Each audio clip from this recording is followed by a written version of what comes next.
Mencari pekerjaan yang menyenangkan. Siapa di sini yang masa kecilnya ditemani sama suara khas? Aku ingin begini, aku ingin begitu. Yap, itu dia serial legendaris Doraemon. Rasanya hampir semua orang di Indonesia, bahkan di seluruh dunia, pernah menonton atau setidaknya tahu tentang robot kucing biru tanpa telinga ini. Tapi ada pertanyaan menarik nih. Kenapa ya Doraemon bisa terus populer, bahkan sampai sekarang, sementara banyak serial lain yang sudah lama hilang ditelan waktu? Yuk, kita bahas sama-sama, dan jangan lupa siapin cemilan biar makin nostalgia. Pertama, kekuatan Doraemon ada di ceritanya yang sederhana tapi universal. Doraemon bercerita tentang kehidupan sehari-hari Nobita, anak sekolah biasa dengan segala masalah kecilnya. Malas belajar, kena bully, atau takut dihukum guru. Hal-hal ini sangat relate buat anak-anak di seluruh dunia, termasuk kita di Indonesia. Siapa sih yang nggak pernah ngerasain disuruh PR tapi malah main dulu? Nah, karena tema sehari-hari ini, orang gampang banget merasa dekat dengan karakter Doraemon. Kedua, Doraemon punya alat-alat ajaib yang bikin kita betah nonton. Setiap kali Nobita ada masalah, Doraemon selalu ngeluarin alat aneh dari kantong ajaibnya. Mulai dari pintu kemana saja, baling-baling bambu, sampai mesin waktu. Fantasi ini bikin anak-anak merasa punya dunia lain yang lebih seru. Bahkan orang dewasa pun sering membayangkan, andai aja aku punya pintu kemana saja, nggak usah macet-macetan tiap pagi. Fantasi ini membuat Doraemon relevan di semua umur. Selain itu, persahabatan dan nilai moral yang ditampilkan Doraemon juga jadi alasan kenapa ia abadi. Walaupun Nobita sering nyebelin dan manja, Doraemon tetap sabar menolong. Ada pelajaran tentang kesetiaan, pentingnya belajar, dan bahwa shortcut instan nggak selalu membawa hasil baik.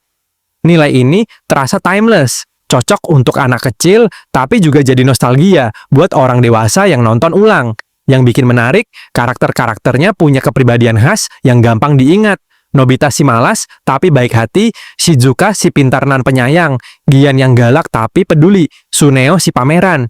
Mereka berempat bersama Doraemon membentuk dinamika cerita yang nggak pernah bikin bosen. Bahkan sampai sekarang, karakter-karakter itu jadi meme, jadi ikon, dan sering banget dipakai buat bercanda di internet. Alasan lain adalah konsistensi produksi. Doraemon tayang terus dari tahun 1979 hingga sekarang, dengan episode baru yang tetap rutin dibuat. Belum lagi film layar lebarnya yang selalu keluar hampir setiap tahun. Jadi generasi demi generasi selalu ada kesempatan buat kenal Doraemon. Orang tua yang dulu nonton di tahun 90-an, sekarang ngenalin ke anaknya. Itulah kenapa Doraemon kayak nggak pernah putus generasi. Jangan lupakan juga merchandise Doraemon. Dari mainan, tas sekolah, alat tulis, sampai bantal tidur, semua ada versi Doraemon. Di Indonesia sendiri, hampir semua anak pasti pernah punya setidaknya satu barang Doraemon. Visualnya yang simple dan warna birunya yang cerah bikin Doraemon gampang dikenali. Bahkan oleh anak kecil sekalipun. Faktor nostalgia juga berperan besar. Orang dewasa yang dulu nonton Doraemon di Minggu Pagi RCTI, sekarang masih ngerasa hangat kalau lihat karakter itu. Jadi meskipun ceritanya simple, Doraemon punya tempat spesial di hati banyak orang. Nostalgia ini bikin Doraemon nggak cuma sekadar tontonan anak-anak, tapi juga ikon budaya pop yang hidup lintas generasi. Selain itu, Doraemon juga sukses karena adaptasi budaya. Ceritanya mungkin lahir di Jepang, tapi masalah-masalah Nobita itu universal. PR yang menumpuk, bully di sekolah, sampai malas olahraga. Anak Indonesia bisa relate, anak Eropa bisa relate, anak Amerika juga bisa relate. Ini bikin Doraemon jadi salah satu anime paling global yang bisa dinikmati dimanapun. Bahkan di era digital sekarang, Doraemon nggak ketinggalan zaman. Ada film 3D, Stand By Me Doraemon yang sukses besar, ada juga adaptasi komik digital, game, dan berbagai kolaborasi dengan brand modern. Artinya, Doraemon pintar beradaptasi mengikuti tren sehingga tetap relevan buat penonton baru. Jadi, kenapa Doraemon bisa populer terus dan nggak redup? Karena ia punya kombinasi unik.